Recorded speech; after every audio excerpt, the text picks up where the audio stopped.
Kalian pernah kepikiran nggak sih bagaimana atau ketika kalian buka aplikasi mobile banking atau belanja online, nah, apakah semua sistem itu benar-benar dibangun sama karyawan atau pekerja internal perusahaan tersebut?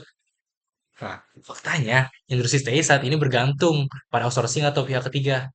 Tapi di balik efisiensi yang kita rasakan, ada wilayah abu-abu soal etika yang sering banget diabaikan. Halo, saya Resdi Abdillah dengan NIM 607 Nah, hari ini saya akan ngajak kalian semua untuk membedah lebih dalam soal etika dalam outsourcing TI. Kenapa ini penting? Karena outsourcing bukan cuma soal pindah tangan pekerjaan atau pindah tangan kerjaan lah, tapi ini soal bagaimana nasib manusia dan keamanan privasi data kita. Jadi, apa sih outsourcing itu? Dan ini kenapa terjadi sih gitu? Secara definisi, menurut Gartner, dibilang kayak outsourcing tuh penggunaan penyedia layanan eksternal untuk deliver solusi TI dan infrastrukturnya. Jadi intinya perusahaan pengen banget atau pengen fokus ke bisnis utamanya aja nih. Sementara untuk urusan teknis kayak server maintenance lah atau ngoding gitu dikasih ke ahlinya. Tapi di sini nih masalahnya. Seringkali hubungan ini jadi nggak sehat karena perusahaan cuma ngelihat vendor tuh sebagai alat motong biaya aja. Yang akhirnya etika jadi nomor sekian gitu. Padahal kan dalam hubungan tiga pihak atau tripartit, perusahaan, vendor, pekerja, semua pihak punya hak yang sama buat dihargai secara profesional. Gini deh, kita pakai analogi catering. Kayak misalkan kalian bikin pesta ulang tahun besar nih, terus kalian gak jago masak ya, kalian akhirnya nyewa jasa catering dong gitu. Nah ini nih, vendor catering ini, vendor outsourcing ini, saya jasa catering. Atau saya jasa catering ini vendor outsourcing gitu.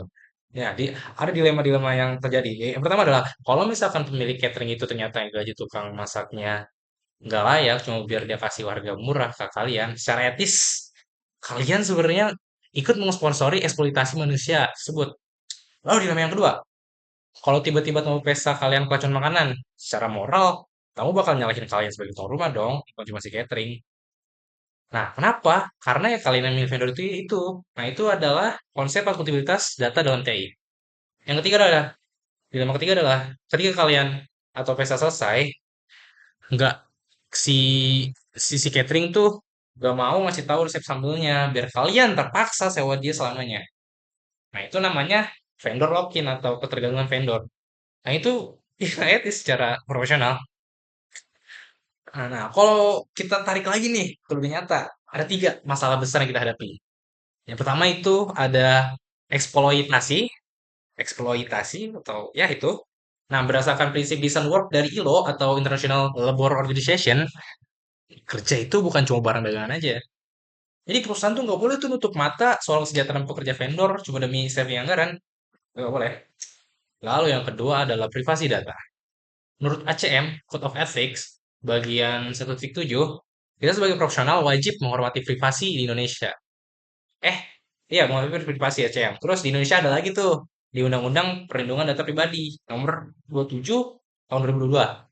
Udah tegas tuh, kayak sebagai perusahaan pengendali data tetap memegang tanggung jawab penuh secara hukum, meskipun data itu bocor ke tangan vendor.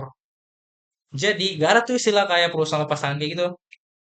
Lalu yang ketiga, terakhir, transparansi data dari standar internasional standardization Indonesia International Standard Organization 37.500. Itu udah ngatur kalau misalkan hubungan outsourcing harus transparan.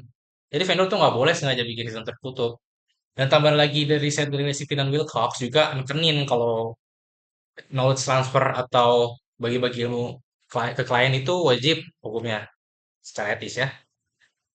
Nah, jadi kan makin ke sini etika makin krusial ya sekarang-sekarang ini, apalagi kita udah dimasuk ke era AI outsourcing. Tantangannya nggak lagi cuma soal gaji, tapi soal gimana algoritma pihak ketiga ngolah data kita.